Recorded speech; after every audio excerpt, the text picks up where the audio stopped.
Hi, welcome to the Quipster Film Review Podcast. My name is Vince Leo. I'm the film critic for the website Quipster.net. I invite you to check out all of my written work there. I've been doing film reviews for over 20 years now. All of my written work is there, over 3,850 to choose from. Quipster.net's where to go. QWIPSTER.net. Today I'm going to be looking at a film that's the latest Disney live action movie. It's Pete's Dragon. If you know your Disney films, you know Pete's Dragon is actually a remake of one of their own films from 1977. This one's a fantasy adventure. It's PG rated because of action, peril, and brief language. It runs an hour and 43 minutes. The cast includes Oakes Fegley, Bryce Dallas Howard, Robert Redford, Carl Urban, Wes Bentley, and Una Lawrence. David Lowery is the director. Lowery also writes a screenplay along with Toby Hallbrooks. So, as far as sequels go, this is a pretty rare one because it actually makes the original feel obsolete. This 2016 version of Disney's Pete's Dragon is a way to take an original concept, but very flawed one, I should say, and make it a winner for a whole new generation of fans. Now, gone is the dated use of the animation mixed with live action, and that definitely is not convincing today. The original had half-memorable musical numbers, including one that was nominated for an Oscar that a lot of people don't really remember either. The 1977 movie was also tainted by somewhat distasteful subplots that involve such things as child slavery, and there's even this really grotesque attempted murder of the beloved dragon in order for the bad guys to, I guess, use his carcass to grind down his bones and skin to make money selling balms and ointments. The snake oil salesmen are the worst, and it really left a bad taste in the mouth. Now, the 1977 original coasted a lot on whimsy, but this effort plays things almost wholly for its family drama. It's unafraid to dabble into realms of such things as sadness or even a little bit of fright for the audience. But even those things are done with such a light and deft hand. Although it does cover a lot of subject matter, including death and loss and loneliness, it's not the kind of thing that's going to break the hearts of your children who are going to invest their interest into the plight of this bond that exists between the boy and his dragon, or should I say, a dragon and his boy.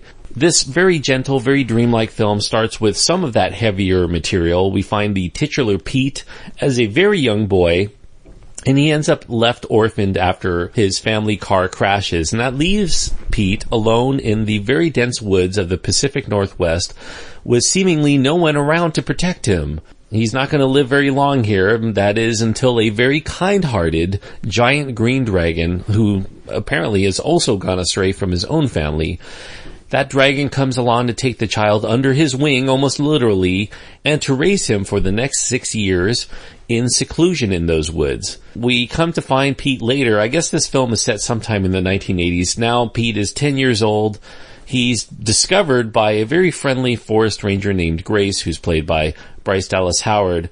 Grace takes the lad home with her daughter Natalie and her fiancé Jack until they can find out where Pete's home actually is and maybe find out more about his backstory. However, there are complications that eventually arise. Jack's brother, Gavin, played by Carl Urban, he runs into Elliot, which is what Pete actually calls the dragon based on the name of a dog in his one and only children's book that he retains from the period of the car crash. They're out in the woods working for their logging company, and Gavin sees a means to become perhaps wealthy and famous if he can capture this magical creature for all the world to see. Now, this is a very familiar story. It's not only because it's a remake, but also because many other family films such as E.T., or My Neighbor Totoro, or more recently another Spielberg film, The BFG, those all follow a very similar formula, and Pete's Dragon succeeds despite its familiarity because it's actually a very competent version of that seemingly age-old plot of a boy and his wondrous protector. Imbuing Elliot with the fur and the personality of a loyal but very intelligent puppy dog, Pete's Dragon establishes the bond of friendship and family with Pete early, and that serves up a great deal of suspense and warmth that comes later in the story as the two, boy and dragon, get into their own forms of trouble while trying to find a way to reunite. The kids in this film are not played to cloying or cute levels. The adults are not portrayed as unfeeling or neglectful of the kids' needs. And that makes this a kind of family film that's really a family film. It's rare to find in this day and age when you're trying to tell a story meant to tell things from the point of view of a young boy. Usually adults come off as completely without any kind of understanding of what the children are going through, or they're just bad people. Definitely. So kudos is in great order for the director and co-scripter David Lowery. He spent many years as a director and editor of some respectable but not terribly popular indie movies, such as Ain't Them Body Saints. Lowery really delivers a very touching, very uplifting Disney film without resorting to cheap cartoony theatrics or the kind of special effects dominated artifice that you would see in a lot of other movies that had tried to cover the same ground. Now, while Gavin, played by Carl Urban, is the equivalent of a heavy in this film, it's refreshing to see that Gavin is not the kind of mustache-twirling madman like Dr. Terminus from the 1977 original. Yes, Gavin does seek to exploit the newfound creature for fame and fortune as some sort of freak show, I guess, but it stems more from a core of his own ignorance on what the dragon is. And he doesn't really know what he means to Pete. He hasn't seen any side of this dragon other than he's just some big, wild, dangerous beast out there. So, partially out of his own fear and partially out of his own opportunism, Gavin sets his own story in motion. He has his own minor story arc. He ends up eventually changing his tune once he starts to see a more complete picture of what this dragon is and what he means. And I think that kind of element speaks to the themes of Pete's Dragon, of seeing potentially dangerous creatures out in nature as something really that should be respected, as well as to be left to be free and protected instead of to exploit them or to see them come to harm because of either fear or because of trying to earn a quick buck through the demise or the exploitation of them. Now, Pete's Dragon's not going to go down as a masterpiece by any means, but I do think that it still emerges as one of the better live-action family films in some time because it does build its characters very well. It allows for some mysteries and to let them unfold with a lot of patience, and there's a plot here that has just enough danger to make the plights of our heroes palpable, but it's not too heavy-handed. It doesn't leave a sour aftertaste once it's all said and done. There's going to be a lot of people misty-eyed at the end of the film, but it's not because of sadness. It's because of happiness at seeing a story done well and to actually feel some caring for the CGI creation that has been on the screen. Now, while the dragon does dominate most of the action and emotion of Pete's Dragon, this is a decidedly humanist film, and I'm giving it 3.5 stars out of 4. 3.5 stars on my scale means it is a good movie by my measure. I think it's definitely worth going out of your way to see if you want to see a movie with the family and for everybody to have an entertaining time.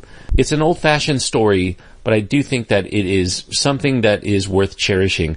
I see this movie is not doing great at the box office, and I think that that's too bad. I saw that happen with the BFG earlier this year. It's unfortunate that story-based, character-based films for the whole family are basically getting overlooked in favor of such films as The Secret Life of Pets, which just has kind of mean-spiritedness to it, but they have a lot of colorful characters and snarky humor and a lot of meta moments. It's unfortunate to see a movie like that make 5 times what Pete's Dragon is probably going to end up making.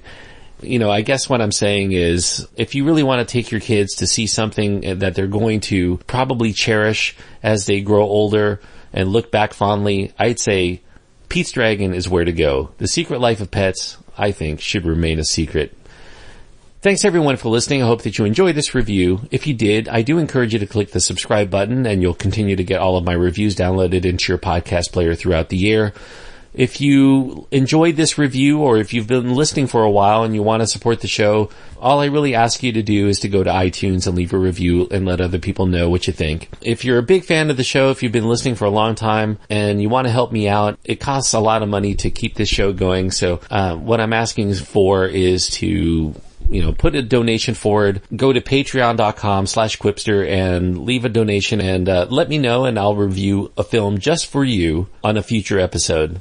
Until next time, thanks everyone. I hope that you enjoy your time anytime you go to the movies. And if you see Pete's Dragon and you enjoyed it, let me know. Go to my website, quipster.net, and send me a note. QWIPSTER.net.